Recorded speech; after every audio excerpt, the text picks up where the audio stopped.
where the investment landscape is riddled with challenges and uncertainties, it's imperative for us to strategize, to innovate, to look at the next challenge straight in the eye, and to strike growth-oriented deals that also drive sustainable success.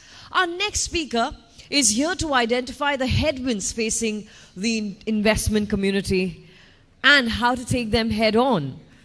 How to rather face those challenges that may include regulatory changes, geopolitical tensions, and even market volatility, among others. Please join me in welcoming on stage partner and leader, Corporate Finance Advisory, Financial Advisory, Deloitte India, Chirag Agarwal.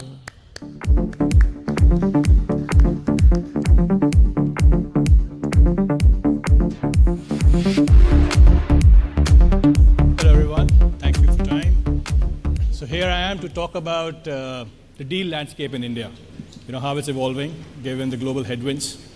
As all of you would be knowing that investment banking is a much more robust business globally.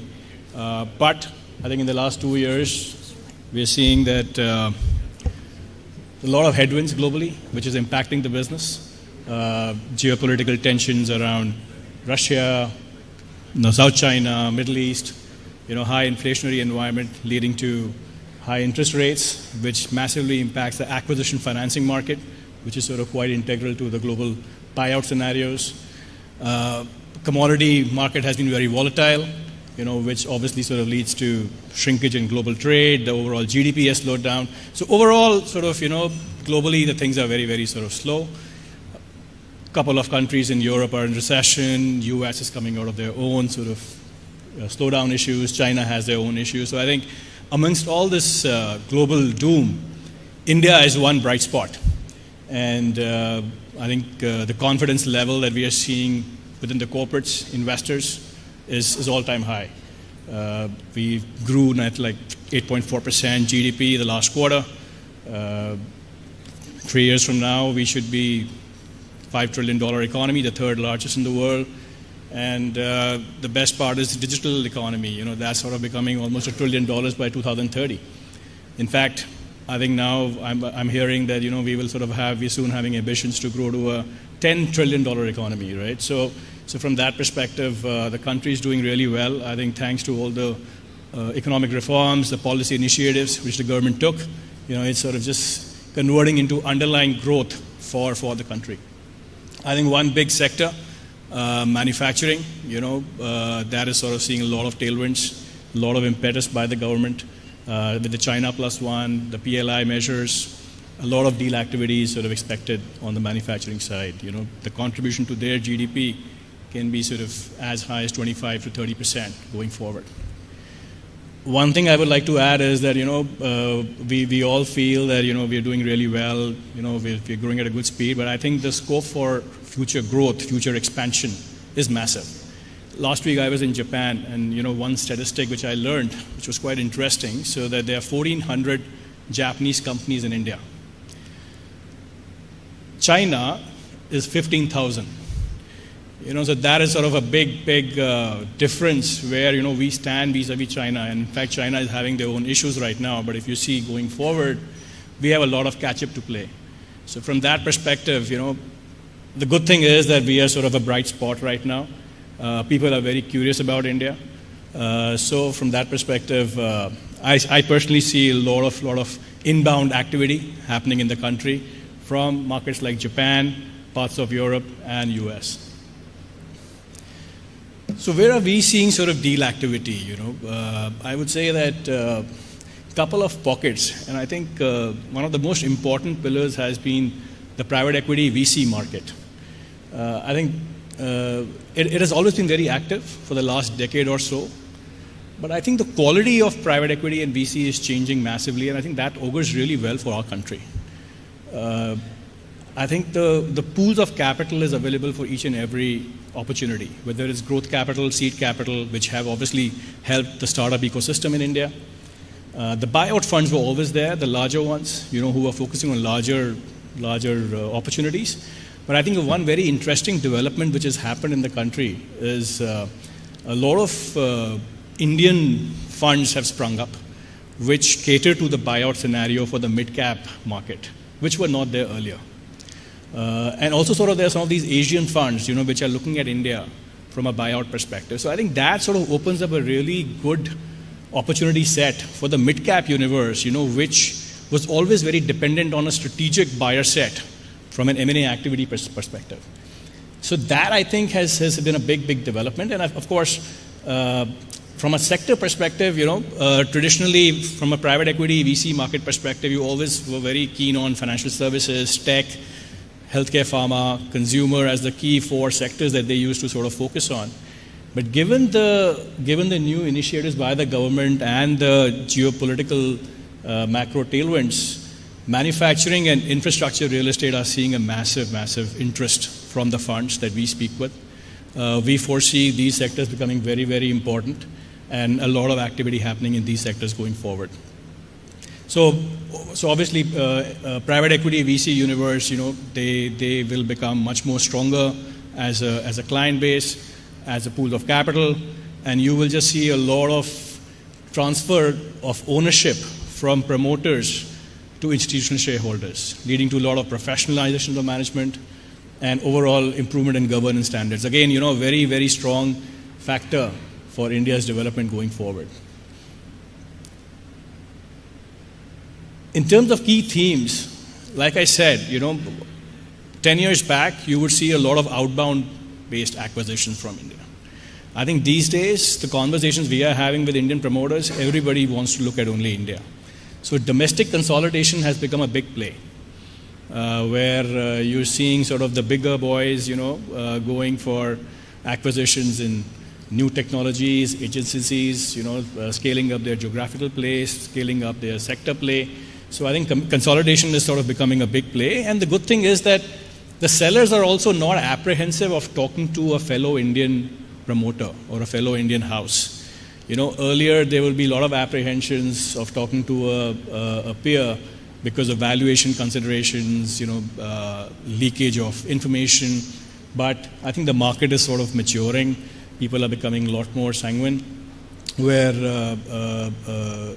innovative deal structures are getting sort of conceptualized and leading to sort of domestic consolidation. So a lot of M&A is moving to a domestic M&A vis-a-vis a cross-border M&A, which India used to see.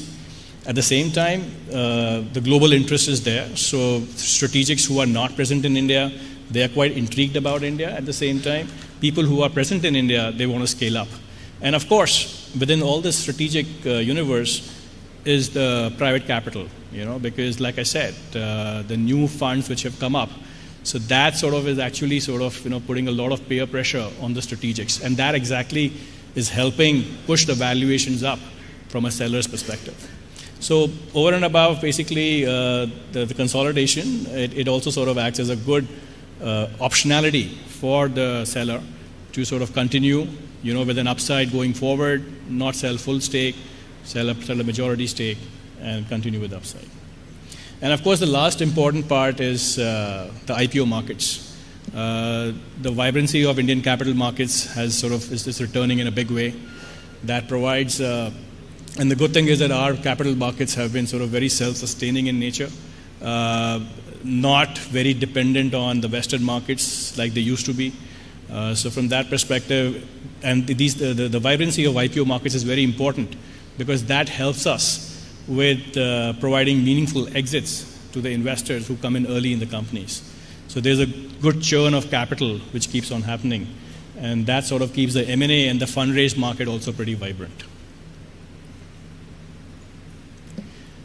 I think on the strategic M&A side, I think these some of the points which we wanted to highlight was in terms of the consolidation play we are seeing.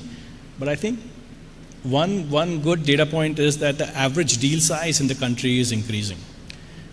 So you see more, in terms of the $1 billion plus transactions, you just see that the volume is increasing on that side. The average M&A deal size in India now is around $100 million. So which again sort of talks about the sophistication in the market. Larger players are not shy of going for aggressive acquisitions. Earlier, if you would talk to any of these large houses, they would always sort of talk about build versus buy. The general comfort was more on the build vis-a-vis buy, but there's a big change again in that side, where you're seeing sort of a lot of these large houses being very acquisitive.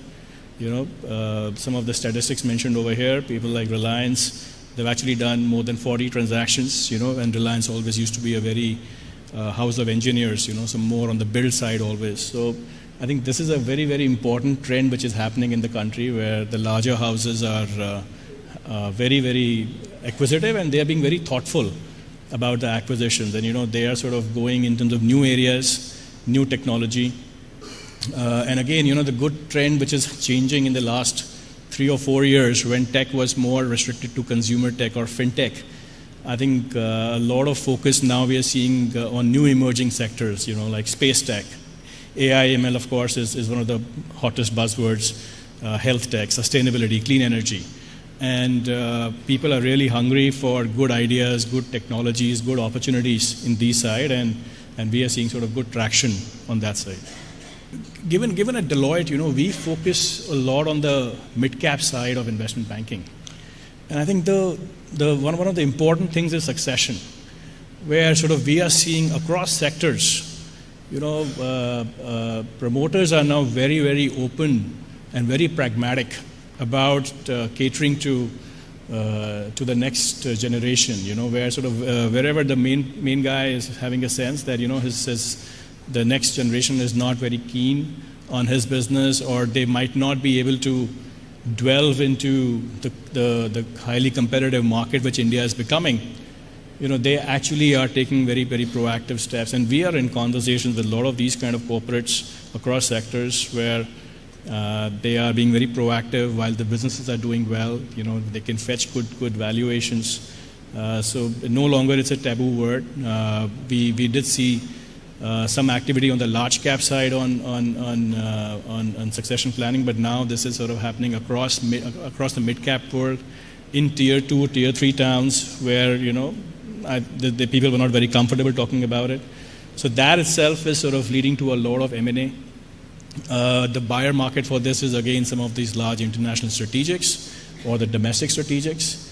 Private equity, like I mentioned, the smaller funds are looking at it, but at the same time, the important theme is platform play, where sort of you acquire a couple of players in the same segment and create a platform, and then sort of make it larger for a listing or a potential exit. I think a good example of this is something like a Sona Comstar, which Blackstone did, where they acquired Sona, acquired Comstar, merged them, created massive value out of that platform and had a blockbuster IPO. So this is sort of a great trend. And again, AI is becoming a big focus area for I think every corporate and every person in this room as well.